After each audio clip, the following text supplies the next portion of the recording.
folks around every single day. And what community management, or this ability to connect with people through social, allows us to do is, at its core, have a conversation and be a part of that community. And the ultimate destination for any brand or company is really to win their trust. So we at Karina wanted to walk down this path and say, what would it look like to win someone's trust in social? What are the ingredients to make that work? And we saw a significant change in the trust equation. Over the course of the last couple of years, we think that trust, in and of itself, and its fundamental pillars, added a dimension that we weren't really looking at. So if you think about the heritage trust, maybe back to the time of Michael's grandmother, it was the person who knew the most, the person who was the greatest expert in the room. It was the 3 PhD doctor from Harvard. That was the person you trusted in any situation. I think what we saw in the evolution of the real-time conversation era is the fact that trust now takes on a different dimension. To trust someone, they really have to care about you as a person. They have to care about not you, 18 to 24, 1.2 or more cats in your household that lives in the Midwest as a target, but you as an individual, as Rick, as Julie. Those are the people that crave that one-on-one attention. So we really took a look at that. And what does that look like? So here's the fun part. I deleted all these slides to save you guys from it, and it didn't work, so we're going to go. We're going to skip a couple if that's okay with you. I'm just going to keep going. If we can go to that slide eventually, it'd be awesome. So we looked at a platform where, in social, we could connect with someone, and they were looking for that connection. They were looking for that one-on-one personalized engagement, where we could bring the expertise that Karina had to offer, but they were also welcome to receiving it in a way that was highly personal. So that platform is very naturally Twitter. And with over 3 billion conversations, I think every 3 days, and 39 conversations per minute relevant just to pet, which is a pretty daunting task, we knew that we had to posture ourselves in a different way. We had to develop a real-time, always-on mindset, which was very, very different for us, but also develop a capability that allowed us to capitalize on those engagements and respond to people in a truly real time. I have no idea what's going to happen. That was the point earlier. So in developing that capability, I think there's some deep focus people here. I don't know where you all are. All right over there. We partnered with an agency and really explored this idea of what it took to really be real time, to be able to respond to people in a way that was highly personal, that packaged up our expertise but delivered it in a way that was custom. And I think that's the biggest piece. It's not about responding and giving you the packaged answer. That's community management. But it was about customizing that response and the content that came with it that gave us the opportunity to wow people. And not just wow them, but create that always-on content engine so we can wow them over and over and over again. And that's tough. So I pulled a couple of examples of what that looked like, and this is something we did over the last 18 months. At the end, I have some results, but really looking to throw some examples at you guys to see what would it look like for you. If you received this back from a large company, what would you think? How would it change your perception, or would it? Excuse me. So here's, I can never pronounce this username, Kaiolala, 2011, who said, "I love playing with my kitty Pixie. She makes everything so much better." Pretty interesting. Shared passion for pets. Let's figure out what this looks like. Notice it's not directed at Karina. It's just tweeted out. So we're actively listening for these types of the stimulus. And we have a dedicated space within Karina where we have content creators and people who are managing these different conversations and really looking for these opportunities and responding in real time. And I always say it has a soundtrack that kind of sounds like this.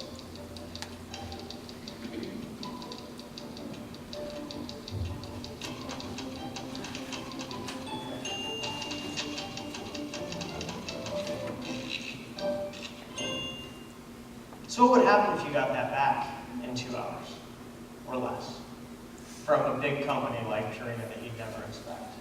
Where we say, isn't it amazing how cats know when you need a little extra love? We can't imagine life without them. The photo is customized, obviously, for the name of the cat, and is sent back.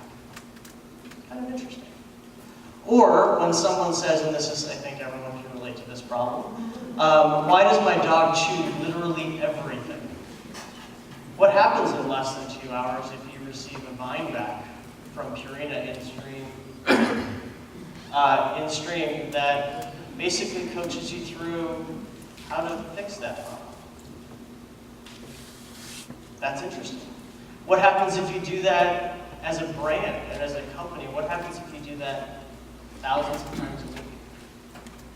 What does that look like? How many conversations can you participate in? We'll get to what the result ends up being in a second, but I will also tell you that our posturing as a company changes because of this, and this was a little bit of an unexpected result. Just by being in the center of these conversations, you actually hear things. And you as a company can be inspired. And you can find opportunities where you can astound others as well.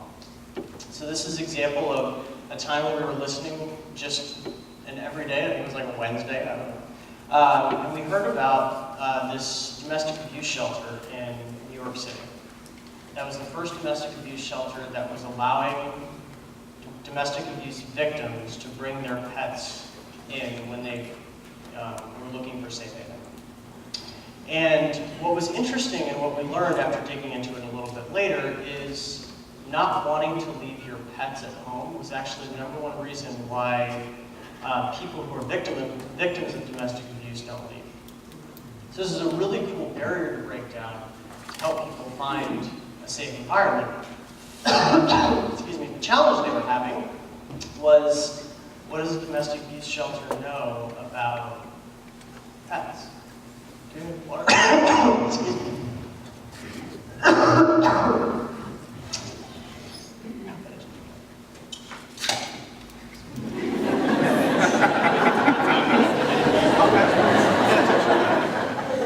we'll get a picture of this one in a second. Yeah, right. What does it say? Star. Awesome.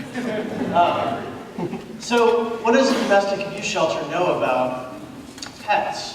Well, they didn't know a whole lot. Actually, it was one of the biggest reasons why they decided to delay rolling this program out. So what Purina ended up doing was pretty interesting.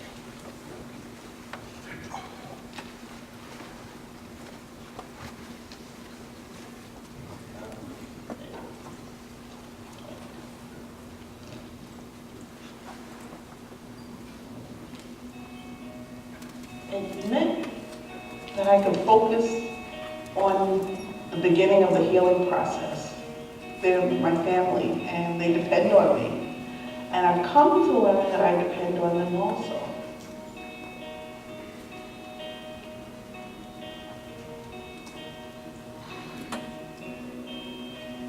And thinking about the needs of domestic violence victims and understanding how challenging it was and heartbreaking, it really is unacceptable not to widen the doors of our shelters and accept people with their pets.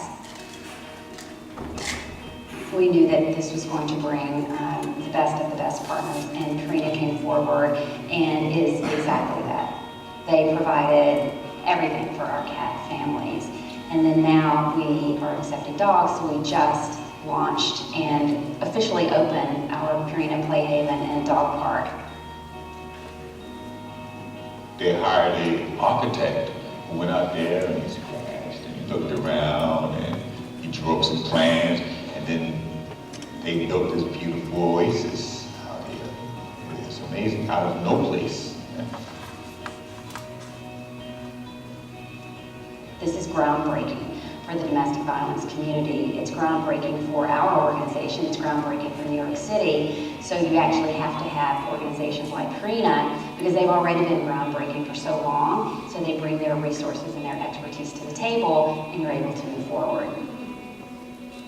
We comfort our residents as best we can, but nothing like a cat. The unconditional love that a dog or an animal can get, no strings attached. I think what we're doing here today is revolutionizing the way we deal with domestic violence in the future. There's no going back at this point.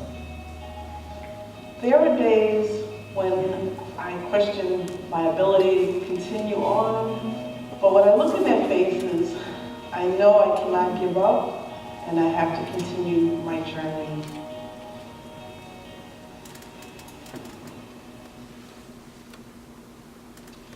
So what's interesting is when you move from simply managing a community to actually being a part of it and really driving a difference within that community. And it all starts with being able to not only express a commitment to listening to the people that you ultimately are trying to serve, but it also starts with a willingness to act, and to act quickly, and to act personally.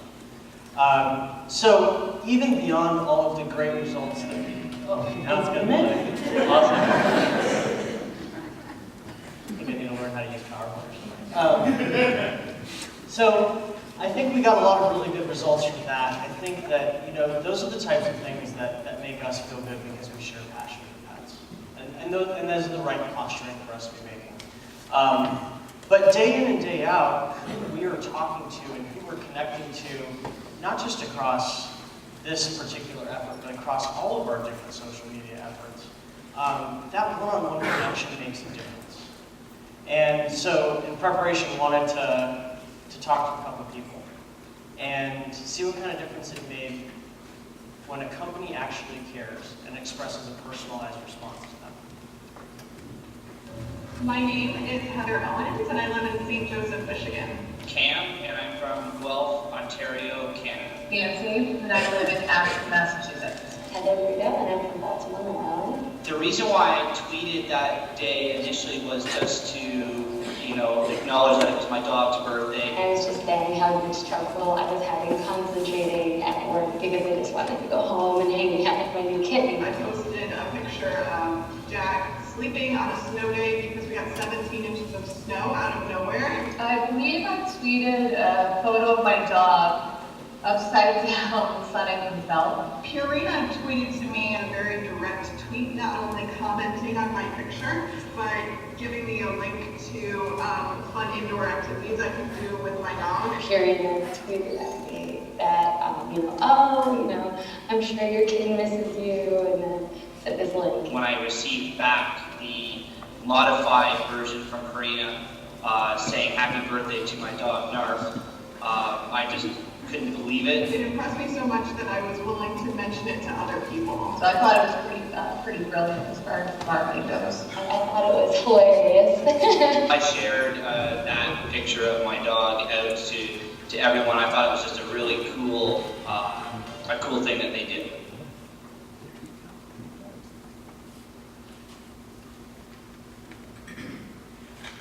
The interaction was very genuine and I would say personal. The fact that I could tell I wasn't getting necessarily spammed seemed very personal to me. It was interesting that Purina was pretty much the only one that even cared that my dog had a birthday that day out of all my friends. You were probably a more current brand, adapting with the times, which I really appreciate. It made me follow Purina on Twitter, which I was not doing before. I actually went and liked the Facebook page as well. Because of this interaction, I am following them on Twitter, and I'm realizing, they're kind of cool.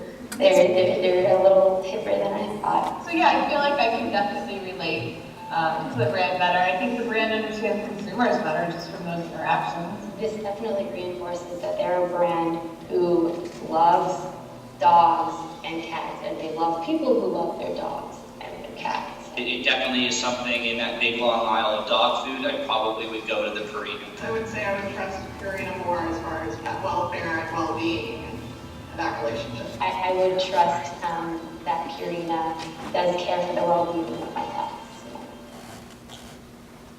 So my favorite line in there was, I don't think we hear it very often, is like, Purina's a little cooler and hipper than I thought they were, which just kind of, warms my heart. But I also think there's a natural tension that exists right now where people are expecting a response and are totally shocked when it actually happens.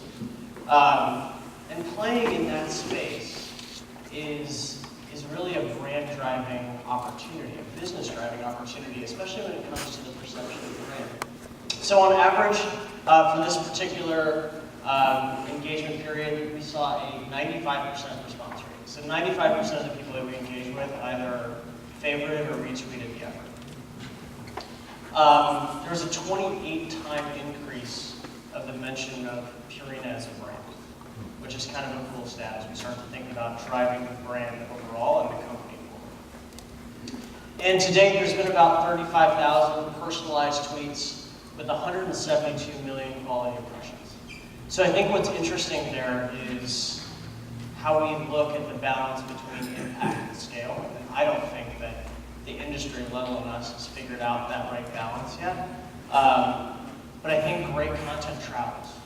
And personalization is one way to definitely break through as we start to think about how we manage communities in a proactive way.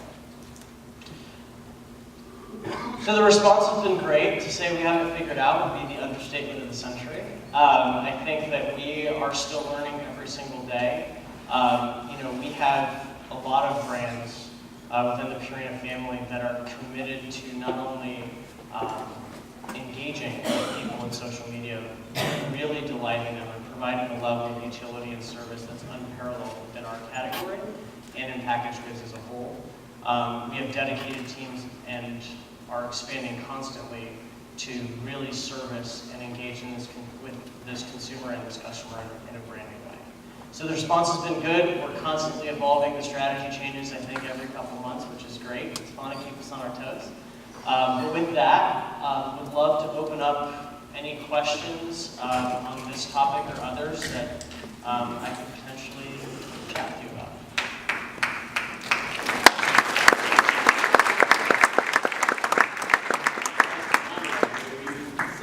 We talk about making a huge difference, and there are so many valuable things in there.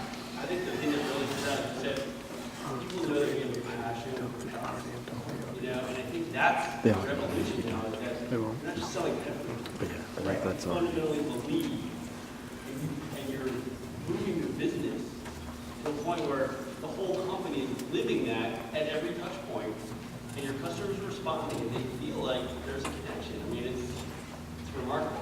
My wife would be the first to tell you I'm not the most emotional person on the planet, but I was with her for years, and I wasn't alone, judging from the audience. So really, really phenomenal. Natasha is walking around. She's got a microphone. We have a couple minutes if there are any questions for Michael before we move on. One all the way in the back. Just start yelling and we'll see if it works. How many people are on your team, and you have a dedicated graphics team for this, or is that a supplemental job? Yeah, so the team fluctuates pretty significantly from time to time, and I think from Purina as a whole, so speaking holistically across the entire company, there is a dedicated team that looks at just engaging with different communities and the different customer sets that we serve on social for sure.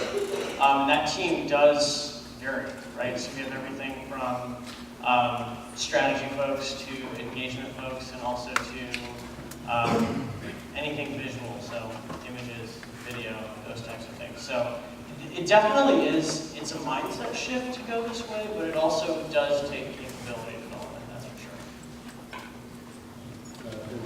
Next, and then after that.